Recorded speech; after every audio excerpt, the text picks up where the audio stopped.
Di sini saya akan membuat podcast pertama saya untuk channel Ratu Ratus. Saya ditemani dengan owner Ratu Ratus dan di sini kita akan menggali dan menodong dia untuk menceritakan kisah kecilnya hingga menjadi owner yang hebat.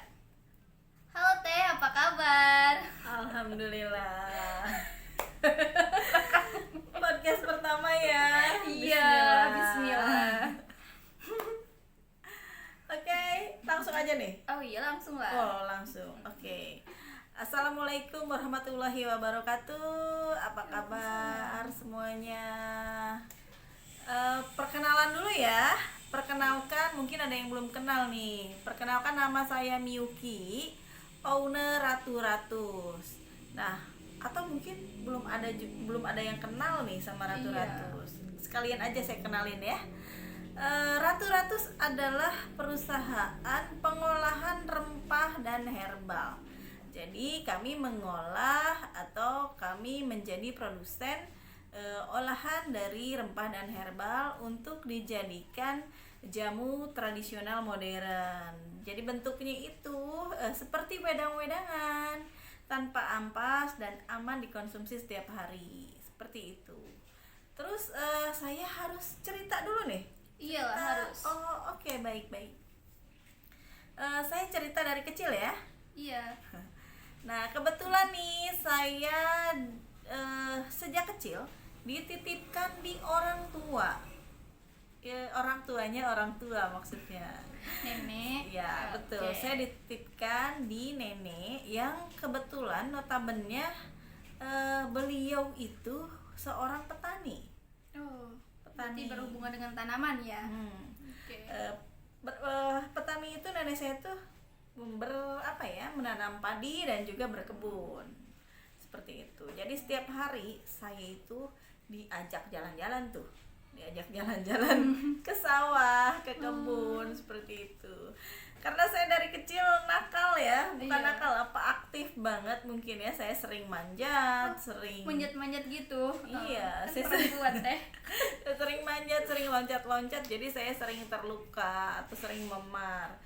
Nah, nenek atau kakek itu selalu ngasih saya obat yang memang tradisional gitu. Misalnya kalau memar dibuatkan beras kencur kayak gitu, terus dibalur ke yang memarnya. Atau sakit gigi saya suka direndamin cengkeh kayak gitu ya. Nah, beranjak remaja saya mengikuti kalau di sekolah itu kan suka ada ekstrakurikuler tuh. Iya, Ya, betul. saya ikut PMR waktu itu. Oh, PMR.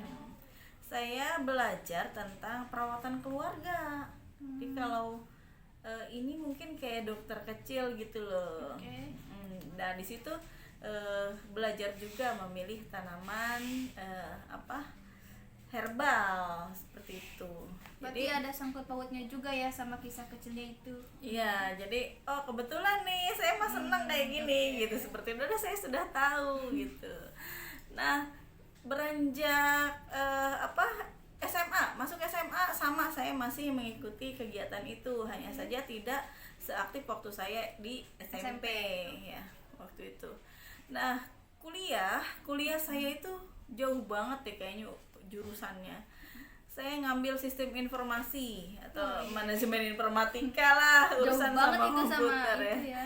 Jauh banget sama herbal Kenapa dan sih gitu rempah. bisa ngambil jurusan itu?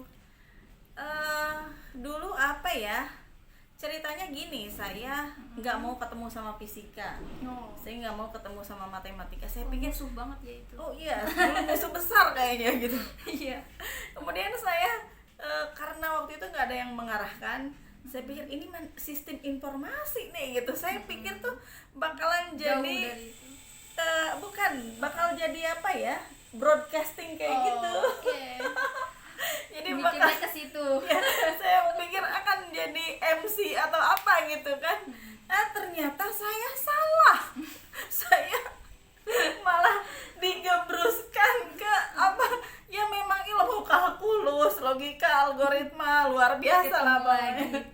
Malah ketemu ketemu lagi. Ternyata saya harus mencintai nih, mau nggak mau saya nggak bisa keluar karena Sudah terlanjur. ya karena orang tua saya, ini pilihan kamu harus konsisten. Baiklah, saya harus bertanggung jawab saat itu. Jadi saya saya selesaikan tuh kuliahnya, udah selesai. Alhamdulillah. Bertahan dengan berapa tahun tuh?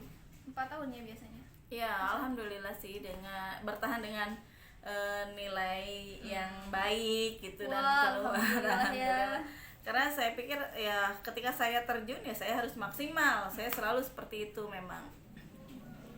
Setelah keluar saya menikah kemudian saya bekerja ya. Waktu itu nggak ada urusan bisnis ya. Nah kemudian di tahun 2014 itu saya berpisah dengan mantan suami.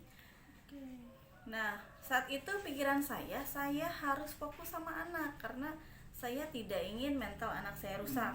Pokoknya intinya seperti itu. Saya keluar kerja juga, kemudian ingin fokus sama anak dan terjun ke bisnis. Ceritanya bisnis waktu itu banyak lah ya, saya baju, kemudian fashion, terus kebutuhan primer kayak sabun seperti itu, terus Palu parfum, gada gitu. pokoknya palu gada. Nah itu saya konsinyasikan ke teman-teman yang kerja di pabrik.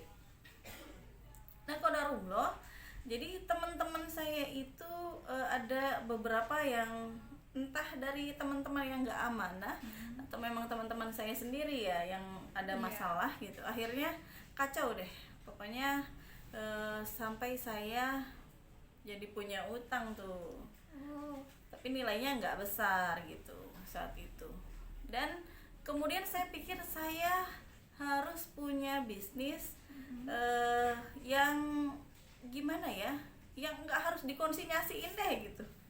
Saya harus punya bisnis yang masih jarang saya pengennya ya waktu itu. Pokoknya saya waktu itu kan belum ada ilmu bisnis ya, pokoknya niat saya seperti itu, pengen bisnis yang masih jarang aja. Kayak gitu. Nah terus pas banget kebetulan saya sedang belajar menggali minat dan bakat saat itu ya. Itu di pas umur berapa teh? umur 30 tahunan. 30 tahun. Jadi menggali minat dan bakat kala itu 33 ya atau 32 tahun lah, saya lupa. Sudah lupa umur. Menolak tua. Iya, ini salah satunya kayak gini nih. Nah saat itu saya sedang menggali potensi, kemudian menggali minat dan bakat saya di mana.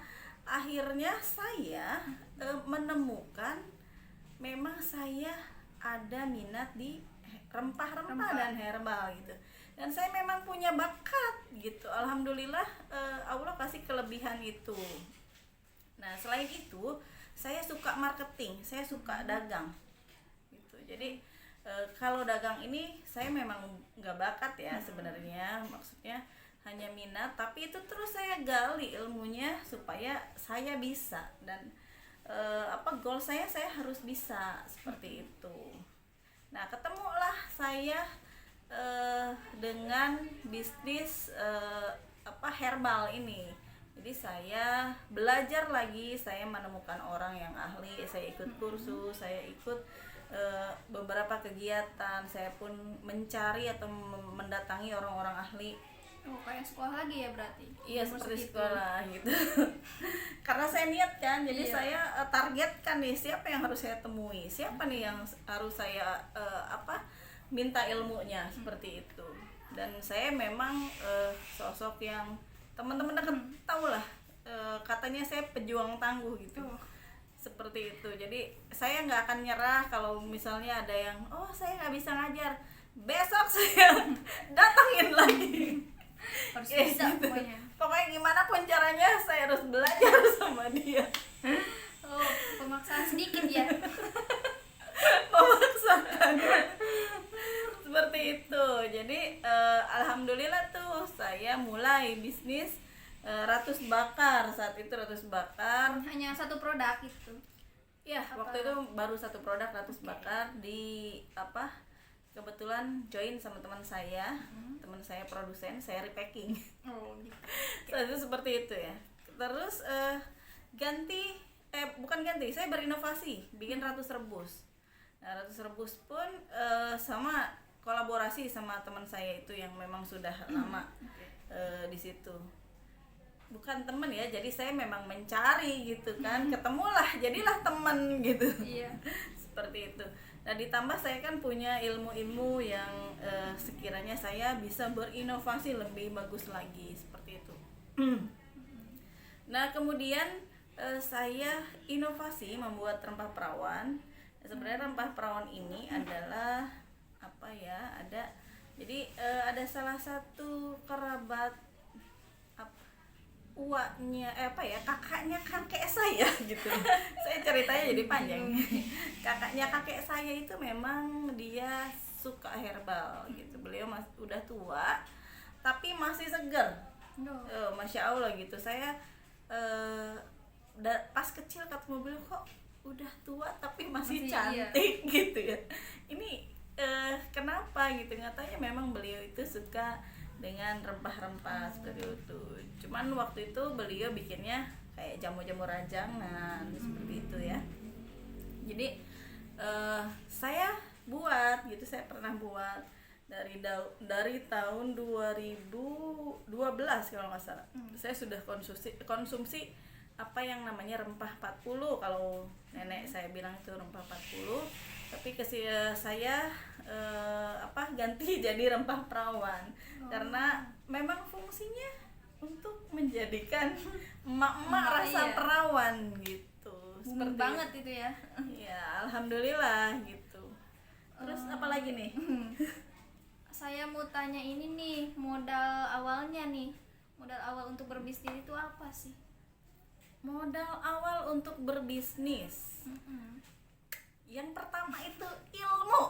Oh, ilmu, iya. Sedikit pemaksaan juga tadi ya. Iya. Jadi saya tuh gimana ya? Memang mulai bisnis kan dari punya utang tuh. Dan keuangan memang sedang menipis banget saat itu. Kepepet. Oke. Ya. Nah, terus gimana caranya nih saya punya modal begitu. Saya ngeresellerin dulu produk orang. Terus saya jadi marketer produk orang, jualin produk-produk teman-teman lah. Sampai akhirnya saya kumpulin tuh uang. Apakah belibet sama kebutuhan pribadi? Jawabannya iya banget ya. Pokoknya kondisi saat itu karena minus, terus kita pendapatan belum banyak, jadi kalau kata orang Sunda pak bedol-bedol. Tapi saya konsisten saat itu, saya menunda semua kesenangan saya Biar fokus gitu. Biar dapat modal. Biar dapat modal. Oke. Akhirnya dapat modal sedikit, saya belanjain tuh. Udah dibelanjain, bingung mau ngapain. Nggak tahu apa-apa saat itu. Ya, masih berpikir ya waktu itu belum produksi ya. Terus saya mikir, oh iya, saya mulai dari hal kecil dulu. Jadi saya bersabar dengan proses ya. Biar saya nggak gurung-gusuh, kalau kata orang Sunda banyak gitu. Kemudian saya nggak bisa mengelolanya dan akhirnya terjadi kebangkrutan. Saya nggak mau seperti itu. Jadi saya memulai dari hal yang kecil dulu, dengan modal kecil dulu, jualan yang kecil-kecil dulu. Kemudian saya tetap menunda kesenangan. Ini harus ya, wajib teman-teman juga harus mencoba atau berusaha untuk menunda kesenangan. Karena kalau kita nggak menunda kesenangan, bahayanya itu kalau boros ya udah, bisnis kita nggak akan berkembang seperti itu. Jadi tundalah kesenangan, sabar gitu. Kumpulin, pisahkan uang modal, terus pisahkan uang pengembangan, pakai sedikit untuk makan, bersabar dulu. Karena kita bersabar sebentar aja, sebentar lagi gitu. Karena kalau kita sudah besar, penghasilan besar, nah di situ kita kebijakan, malah di situ kebijakan kita juga diuji gitu. Betul. Kita tetap nggak boros seperti itu, tetap kesenangan kita dibatasi. Jadi hidup tidak harus sesuai dengan apa yang kita inginkan. Masa kita pengen pesawat jet sekarang gitu, kita harus beli mentang-mentang ada uang bisnis, terus cukup uang bisnis segitu-gitunya dibeliin semua. Nggak kayak gitu. Berarti harus pinter-pinter memanage uang ya. Iya betul, ini salah satu modal juga tuh. Memanage uang adalah modal. Terus kemudian apa lagi? Gini, dulu belum seramai ini kan? Belum. Pengen tahu nih kayak gimana sih kondisi kayak perusahaan dulu itu. Dulu masih jualan kecil-kecilan. Maksudnya berapa produk gitu? Apa yang tadi aja ratus bakar? Iya dulu hanya 3 produk, Oh, 3 ratus produk. bakar, ratus rebus sama rempah perawan. Terus bentuknya itu masih rajangan. Rajangan itu masih dalam bentuk rempah-rempahnya, mau daun-daunnya, mau akarnya, Oh, mau berarti bunganya itu Kantung teh? bukan. Oh, belum. Dulu bentuknya toples. Nanti mungkin teman-teman bisa intip di IG saya, mungkin masih ada ya. Bentuknya toples masih seperti itu, dan itu belum inovasi ke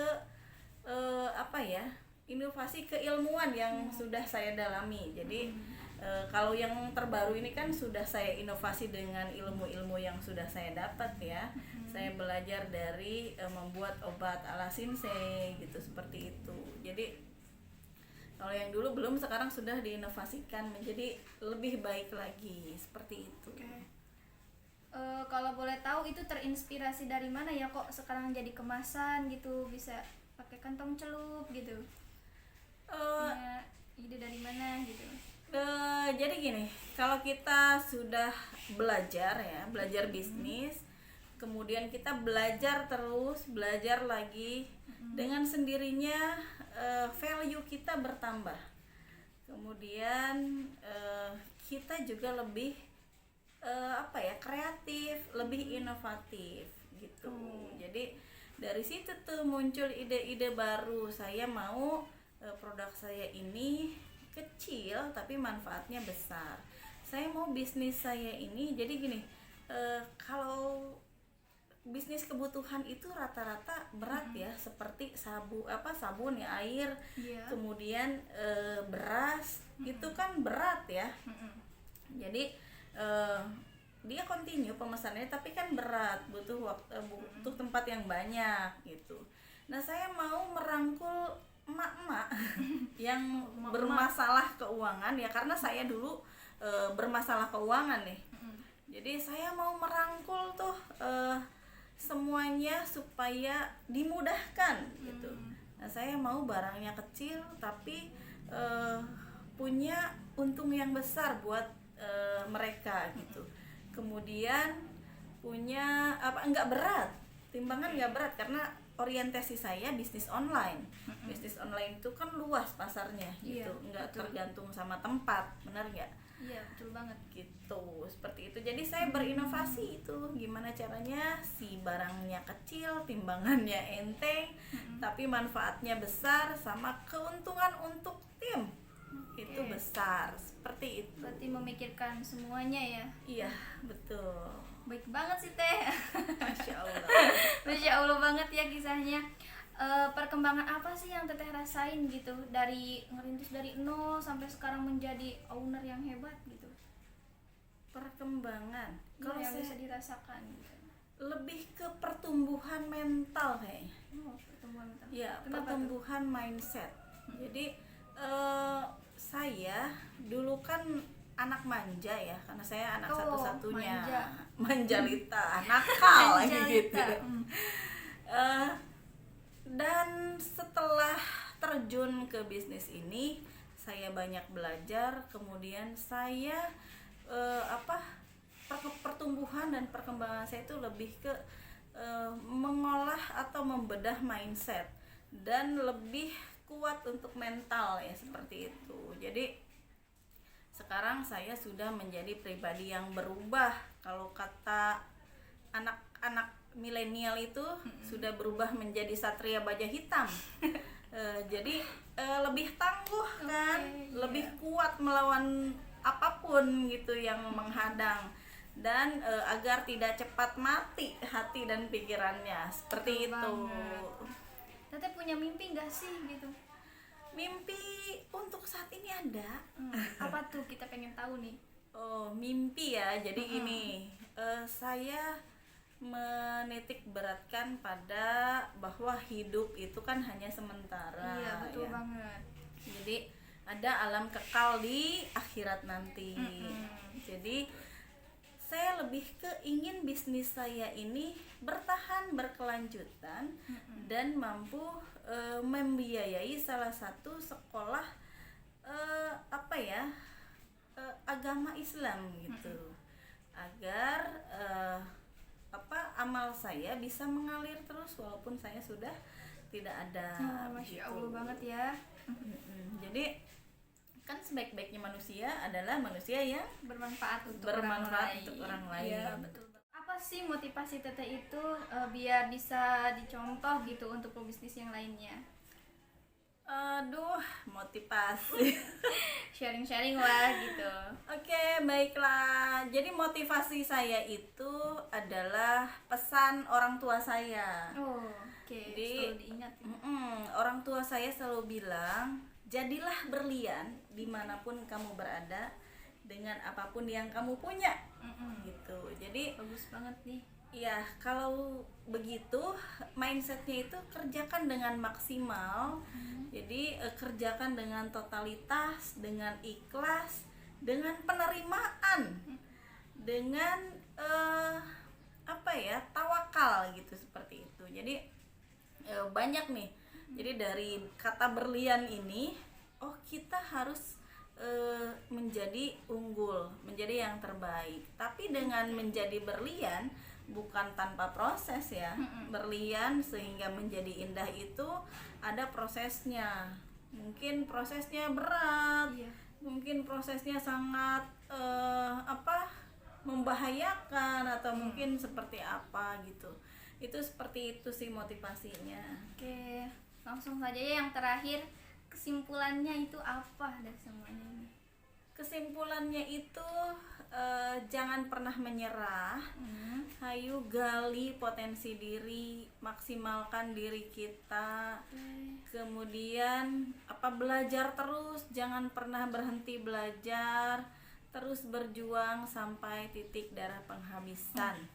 Jangan pernah mati sebelum wafat. Semangat ya jadi teman-teman Semangat. gitu.